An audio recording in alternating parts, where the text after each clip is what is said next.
Before we crack open tonight's cursed can of content, I just want to say a big thank you to all our subscribers, and an extra Sinister shout out to the loyal members of the Sinister Elite. You legends help keep the darkness alive. If you're enjoying the stories and want to take it a step further, hit that like button, make sure you're subscribed, and consider joining the Sinister Elite by clicking that join button below. Members get access to creepy custom emojis and exclusive Sinister Elite badges that level up the longer you survive with us. It's like loyalty, but spookier. All right, lights off, headphones in, and let's summon something we'll all regret.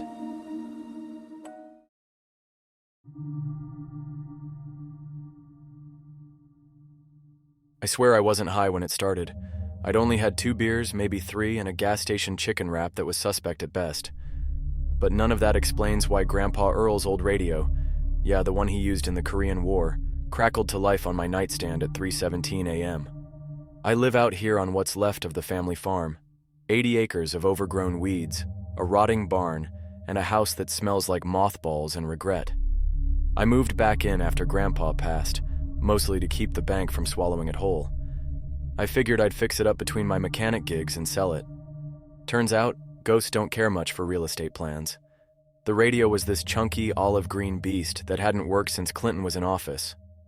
But tonight, that little red light flickered on like a demon's pupil. I was half asleep, drooling on my pillow, when the static started humming. Then came the voice. Task 1. Burn the photo in the upstairs hallway. You have 10 minutes. I sat straight up and let out the kind of squeak you don't tell your buddies about. The hell? I muttered. No one was holding a walkie-talkie outside. No Bluetooth speaker playing tricks. Just that voice. Crisp, calm, and warbling like it was broadcast through a swamp full of frogs. I should have gone back to sleep. I should have thrown a blanket over the damn thing and rolled over. But my dumbass curiosity, and the fact that the temperature in the room dropped to about demon's taint, got me moving. Upstairs, the hallway smelled like mildew and old books. There was only one photo hanging, Grandpa and me at the county fair, both of us holding up a prize-winning pig like we were on the cover of Southern Living, Meth Edition. I hesitated. I mean, the pig looked happier than I did. But still, it felt wrong. The voice came again, louder. Burn the photo! Now! I swear the walls flexed like lungs when it spoke, so I grabbed the frame, shuffled downstairs in my socks, and tossed it into the fireplace. Lit it up with Grandpa's old Zippo. The flames hissed, the glass cracked, and for half a second I swear I heard a pig squeal from inside the wall. I backed up so hard I knocked over the poker set. The radio clicked again. Task complete. You are not safe yet. Well, that's comforting, I muttered, clutching my chest like an old church lady.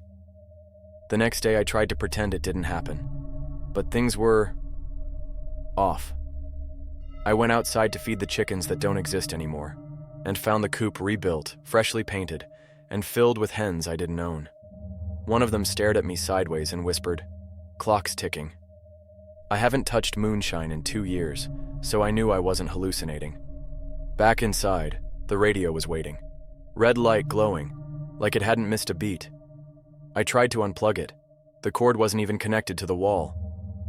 3:17 a.m. came again, right on the dot.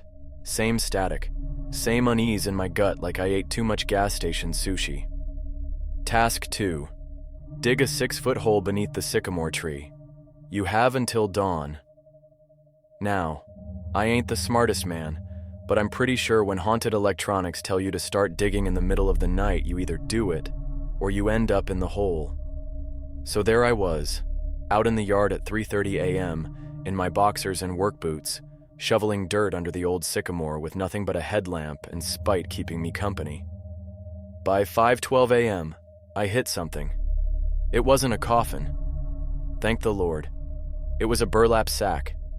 Inside, Grandpa's dentures, and a cassette tape labeled, "Play me when she comes back." I dropped it like it bit me.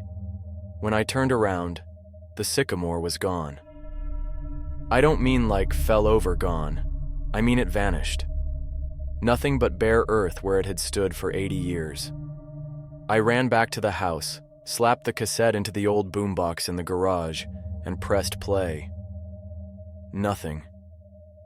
Then, just as I was about to give up, a whisper crawled out of the speakers. "She's already inside." That's when I heard the rocking chair upstairs creaking. I grabbed my grandpa's old Louisville Slugger from the corner and crept toward the staircase, whispering, "I swear if that's you, raccoon from hell, I'm gonna turn you into a fuzzy boot." I was halfway up when the radio barked again.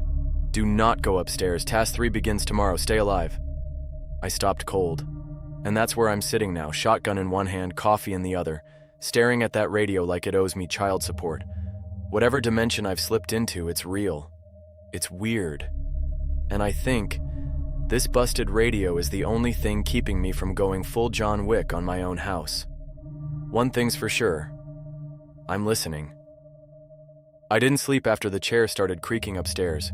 I just sat there at the kitchen table with my shotgun, my flashlight, and a plate of bologna slices like some kind of cracked-out Scooby-Doo character on edge. The chair kept rocking every few minutes. Nothing else.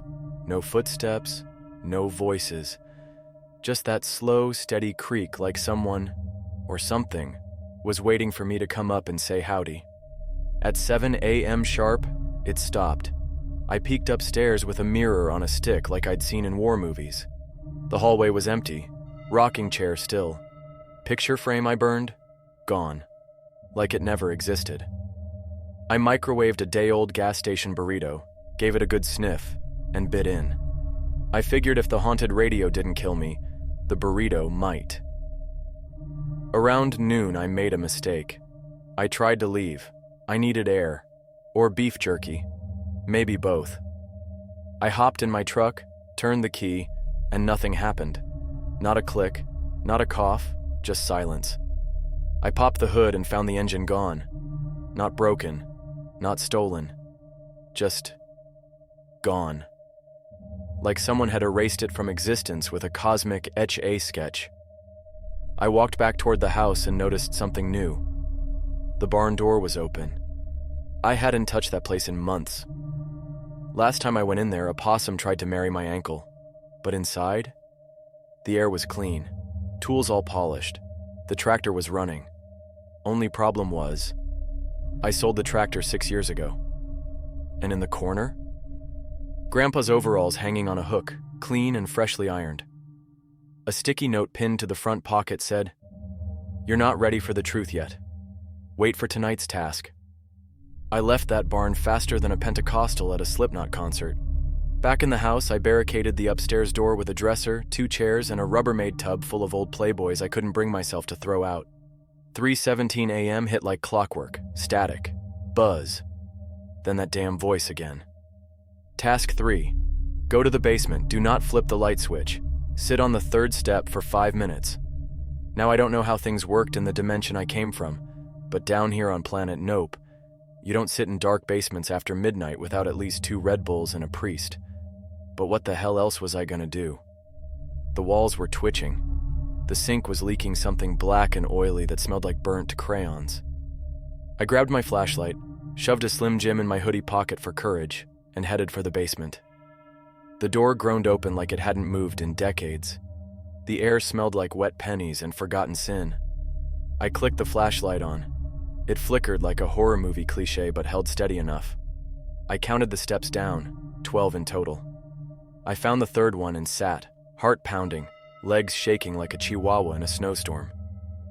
And then I heard it. Not footsteps, not voices. Breathing. Something down there was breathing wet. The kind of breath you only hear when someone's lungs aren't working right. Like something half dead sucking in air it didn't need. I clenched the Slim Jim like a holy relic and whispered, "I swear if this is that possum again, I'm putting you in a sandwich." The voice returned, but not from the radio. From right behind my ear. "You're not funny!" I yelped, jumped up and fell down 3 more steps, landing flat on my back with my legs in the air like a stunned goat. I scrambled back up the stairs so fast I left 1 crock behind. When I slammed the basement door shut, the radio crackled again. "You moved. Task failed. Reality instability increasing." Suddenly, the floor rippled like a pond. My kitchen chairs stretched tall and thin like they were trying to walk away. The fridge let out a long, human sigh. Great, I muttered. Now I'm living in a Salvador Dali painting with a radio that hates my sense of humor. I duct taped the basement door shut. I don't know why. Felt like the kind of thing a guy should do when a meat-breathing creature is hiding down there. I tried to call someone. Anyone. My buddy Wade, the sheriff, even the weird guy from the feed store who claimed he was abducted by aliens and married one. But my phone just displayed a message. No signal in this version. This version? So yeah, I think I've slipped into a parallel dimension, one that runs on haunted radio instructions, bad jokes, and metaphysical Slim Jims. And the scariest part? I don't think I'm alone anymore. I woke up with a note duct taped to my forehead. That's not a metaphor, an actual damn note. Big block letters written in Sharpie. Do better. Tonight's task matters. I peeled it off and immediately lost a patch of eyebrow. Stumbled into the bathroom, looked in the mirror, and saw something off.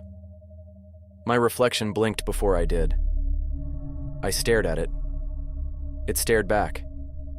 Except it wasn't quite me. Little things were wrong. His teeth were too straight. His neck was just a little too long. His expression was less hung-over hillbilly and more cryptid in court. I waved. It didn't. I slapped a towel over the mirror and said, "Nope.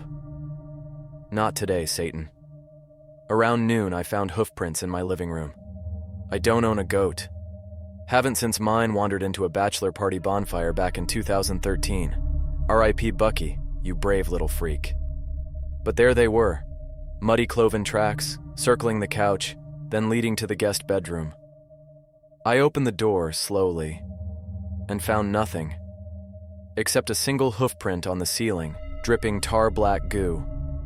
I shut the door, locked it, and wrote "Don't" on the knob with Sharpie. Felt responsible, like leaving a note on a microwave burrito warning it's still frozen in the middle. At 3:17 a.m., the radio clicked back to life. The static was worse this time, like it was underwater. The voice, though, clear as crystal meth. Task 4. Offer a Slim Jim to the goat that isn't there. If it accepts, ask no questions. If it refuses, run. I read that 5 times thinking maybe I was sleep-deprived or allergic to whatever dimension I was now in. But nope. Clear instructions. So I grabbed my last Slim Jim, stood in the hallway like an idiot, and said, if there's an invisible goat haunting my house, I come in peace. Want a snack, big guy? The hallway went quiet. Too quiet. Like sound itself got evicted. Then I felt warm breath on my hand. Not like, "Ah, cute little goat" breath. Like cave demon who just licked a volcano breath. My fingers started trembling. The Slim Jim vanished from my hand. No crunch, no chewing. Just gone. I whispered, "Good goat." No response. Then something licked my cheek. I froze. It was wet, long, sandpapery, and it smelled like scorched hair and lemon pledge. I closed my eyes and whispered, "You're not Bucky. You're not Bucky. You're not Bucky." Then it walked away. I heard the cloven steps, but nothing was visible. Just hoofprints appearing in the dust one by one as they moved toward the kitchen, and disappeared under the fridge. The radio crackled again. Task complete. Your window of escape is narrowing. That's when the walls changed colors. Not painted. Mood shifted, like the drywall itself got anxious. Faint green pulses ran through the kitchen tiles. The oven door opened and shut 3 times like it was laughing. I poured a whiskey, spilled most of it, and decided to just sit with my back to the fridge for a bit. Every now and then I'd hear the goat breathing behind the appliance. It was comforting in a "this dimension sucks slightly less with you here" sort of way. But then I saw the sky. I don't know what's more terrifying than a sky that changes textures. But brother, I saw it. Clouds shifting like skin. Stars melting like marshmallows in a campfire. The moon blinked at me. I blinked back. out of respect. At 5:30 a.m., my reflection started scratching at the other side of the mirror. He mouthed something. Looked like, "Don't trust the radio." I screamed, "Oh great, now you care?" and threw a bar of soap at the mirror. It didn't break, but my reflection flinched. That made me feel like I had a little power, which was nice considering my house was now being co-leased by a ghost goat and a haunted FM station from Purgatory. I went outside to breathe, only to realize my barn was gone. Not demolished, not burnt, just no longer there. Replaced by a field of corn that hadn't been planted in 30 years. The corn whispered in Latin and smelled like vinegar and sadness. I turned back to the house and saw something in the upstairs window. Me. Not the reflection version, just another me. Staring down, sipping coffee and shaking his head like I'd disappointed him. Which, frankly, tracks. Back inside, the radio buzzed one last time before the sun rose. "You're falling between folds. Complete the next task or you'll become one of us." One of who, exactly? I didn't know. But I had a feeling that if I screwed this up again, the next Slim Jim wouldn't be offered to the goat. It'd be offered to me. I spent most of the next day staring at my fridge, not out of hunger, out of paranoia. Every now and then it would let out this weird clicking sound, like a giant beetle was pacing around inside. Sometimes I'd hear the goat's raspy breath from behind it, like he was still chilling under there, watching daytime soap operas with me. Around noon I opened the fridge to grab a soda, and I swear to God, I saw an eye blink from behind the butter shelf.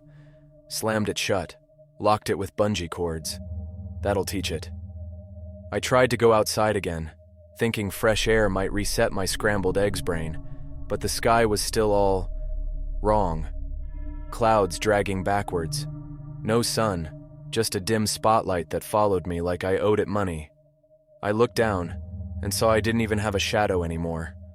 I muttered, "That's not good," and went back inside. Poured some whiskey into my cereal milk and waited for the witching hour. 3:17 a.m. Radio crackled like it was made of old pork rinds and static. The voice came back, a little more impatient this time. Task 5.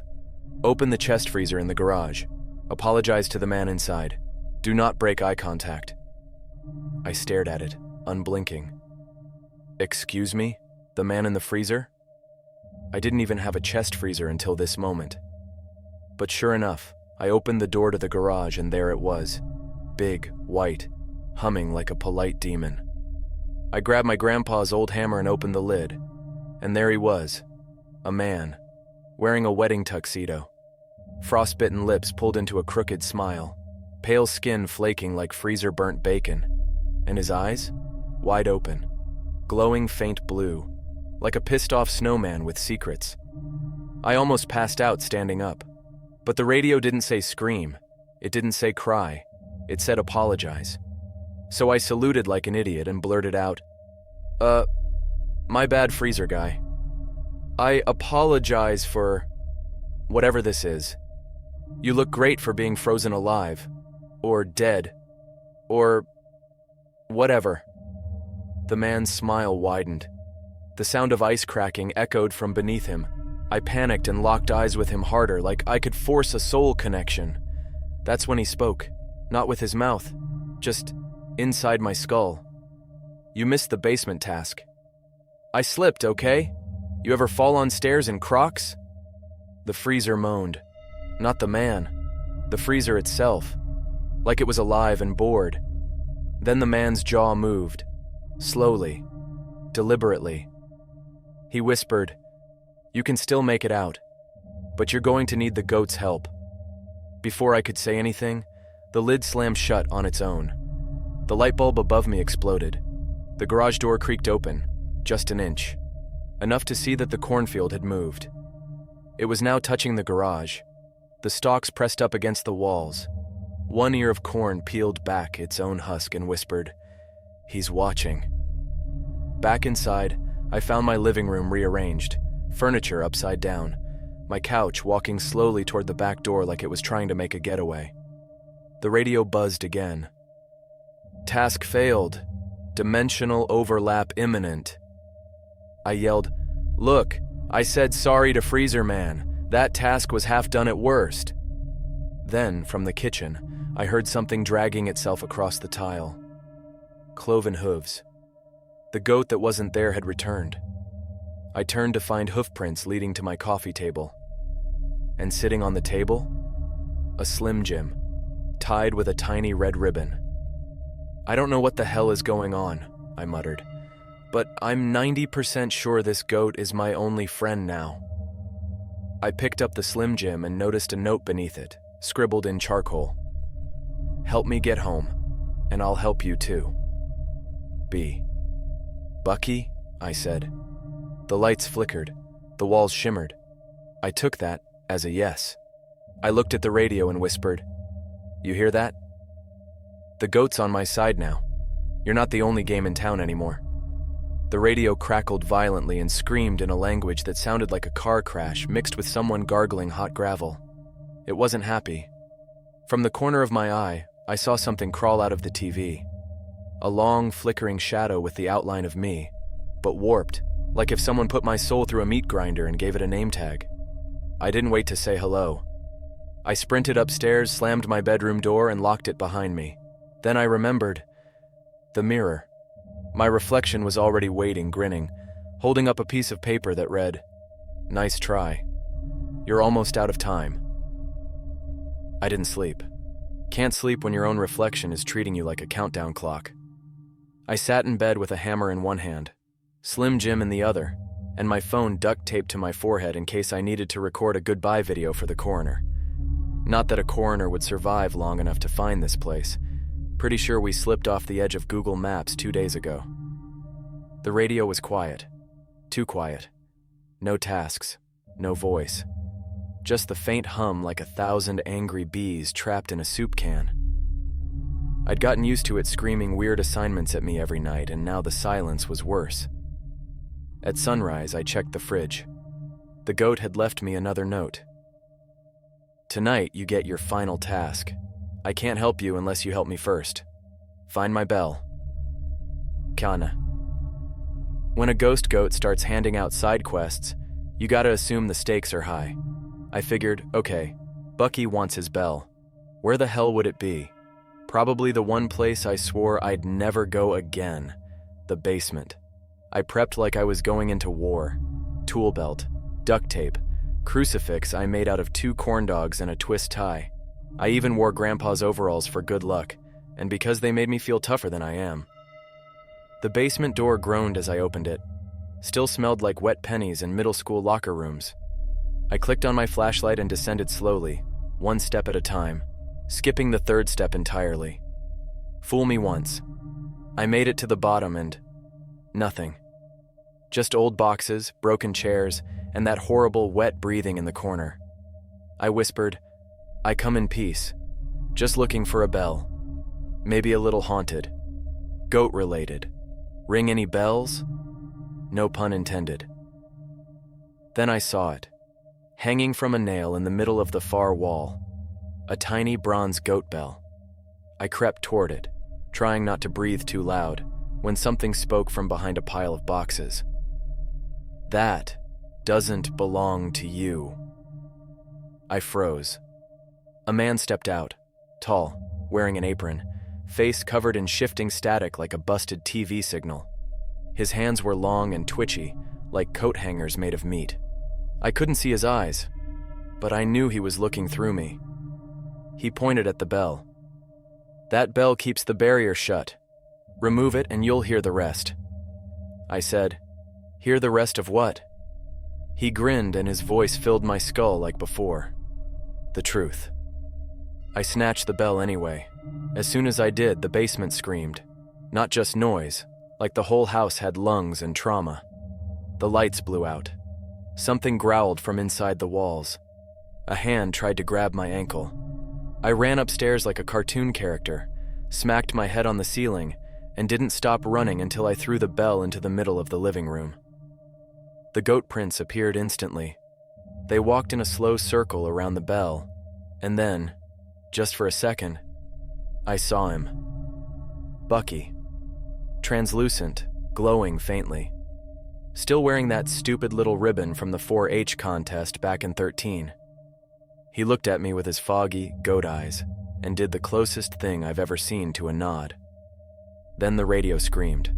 Not a task, not a warning. You should not have helped him. He broke the cycle.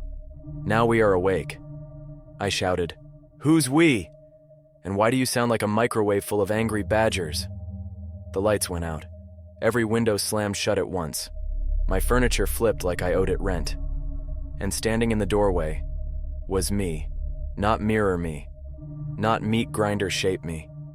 Just straight up real world me, with no pupils. Skin pale as toothpaste. Wearing the same clothes I had on yesterday, except dripping wet, like he'd climbed out of a swamp full of regrets and Slim Jims. He opened his mouth, and my voice came out. Final task. Only one of us leaves. You have until 3:17. I looked at the clock. 3:11. 3:11 a.m. 6 minutes till deadline, and I'm face to face with a waterlogged version of myself who looks like he's been snacking on moldy drywall in sadness. He's blocking the door, head tilted, arms limp at his sides like his bones forgot how to function. His eyes, no pupils, just two milk-white jellyfish floating in misery. He looks at me like he's the real one and I'm the imposter. Then he opens his mouth and says, in my exact voice, "You failed every task. You were never meant to escape." I yelled, "Dude, I literally milked an invisible demon goat and apologized to a frozen corpse. What more do you people want?" He didn't laugh, not even a smirk. Just kept creeping toward me in that twitchy, wet laundry shuffle like he'd been left in a puddle since 1996. I backed up until I hit the kitchen counter, nearly tripping over a chair that tried to bite me. The radio roared to life again. Task 6. Defeat yourself. Choose the real one. Only one can remain. That's when Bucky trotted into the living room. Still invisible, mind you, but I could hear the hoof clops, see the prints, and catch a whiff of burnt grass and beef jerky. He let out a low meh, like a ghostly coach at a middle school wrestling match. I whispered, "You're with me, right? Team not evil?" The air shimmered. A bell rang once, loud, echoing, final. Wet Me lunged. I dodged just in time and he face-planted into the linoleum like a fish thrown from a truck. But he popped up way too fast, swinging a fire poker that I know wasn't there a second ago. I blocked it with Grandpa's old frying pan, one of those big cast iron ones that could survive a nuclear blast and cook a perfect egg after. The impact rang like a church bell made of rage. We circled each other, mirror images with very different grooming habits. He struck again. I ducked, slammed the frying pan into his ribs. He let out a glitching scream, like a VHS tape melting in a microwave. He flickered, literally, like a TV channel struggling for signal. "Bucky," I shouted. "Now would be a great time to goat him in the nuts." From behind the couch came a slam. Wet Me spun just in time for a spectral goat horn to ram him dead in the back, sending him flying into the TV. The screen exploded into static and jelly. He slumped, glitched, twitched, but didn't move again. I stood there panting, bleeding from the forehead, holding a frying pan and crying into my shirt like a drunk Waffle House employee. The radio clicked. Task complete. One remains. Final task, incoming. Then the voice changed, no longer robotic. It sounded human, tired, southern, familiar. It said, "You were never supposed to finish, boy. That radio was built to trap folks like you, loudmouths with bad luck and stubborn hearts. But you got help." The radio sparked, began to melt. Smoke filled the room, smelling like old vinyl and regret. I yelled, "You saying this was all a test? Some kind of cosmic prank? What the hell is this dimension even for?" No answer, but Bucky stepped forward into view, fully visible. My childhood goat, glowing faint gold, wearing a red ribbon and an expression that said, "I told you so." He looked up at me, gave a slow nod, and dropped a note from his mouth. Final task. Ring the bell. Leave the house. Don't look back. I picked up the bell with a shaking hand. It was warm, humming with energy like it was alive. Bucky turned and walked to the front door, which was now wide open. Beyond it, I saw the cornfield fade into mist. The stars were back to normal. The sky finally was blue again. The last thing I heard from the radio, just before it fizzled into silence, was, "Don't forget who you are." I rang the bell. Once. The house screamed like it was being exorcised by every church in the county. Chairs flew, paint peeled. My evil reflection melted into the floorboards. The freezer exploded. I stepped through the doorway with Bucky by my side, and never looked back. I walked until the house disappeared behind me, literally. Turned around once just to check, and poof. Gone.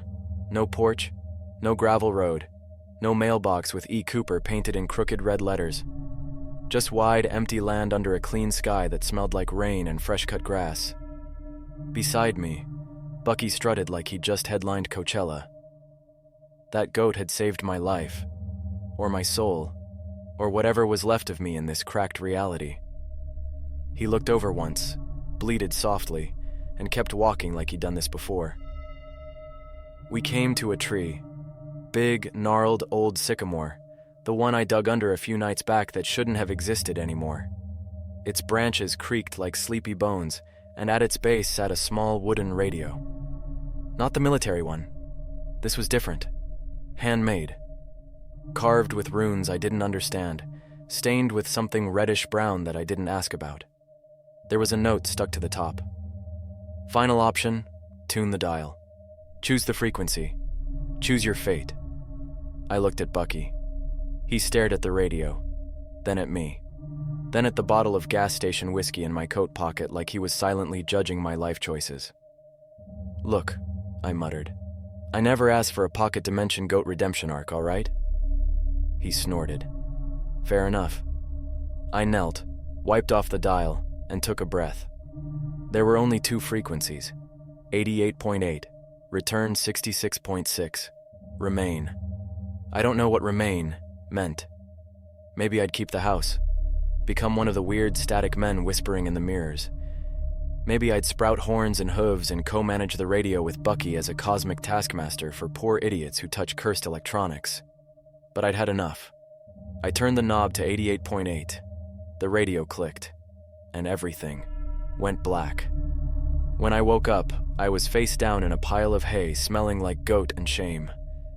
My old barn, the real one, was back. The sun was shining. Birds were chirping. And my phone had 38 missed texts from my buddy Wade asking why I wasn't at poker night. I staggered outside. No cornfield, no fog, no walking furniture. Just cows mooing, tractors humming, and the distant sound of Toby Keith playing on somebody's radio. The house? Back to normal. No hoof prints. No freezer man. No mirror dweller grinning at me. Just my crappy furniture and an unflushed toilet that's probably haunted in other ways. I walked to the porch, half expecting Bucky to be waiting with a cigar and a high five. But he was gone. Only thing left was his old goat bell, hanging from the porch swing. It jingled once in the breeze, just one soft, final ring. I've been back about a week now. Wade thinks I had a bad weed gummy and a mental health episode. The doc gave me some pills. I threw them in the woods. But every night, at exactly 3:17 a.m., the radio clicks on, just for a second. Just one whisper. Still listening? And the scary part? I am.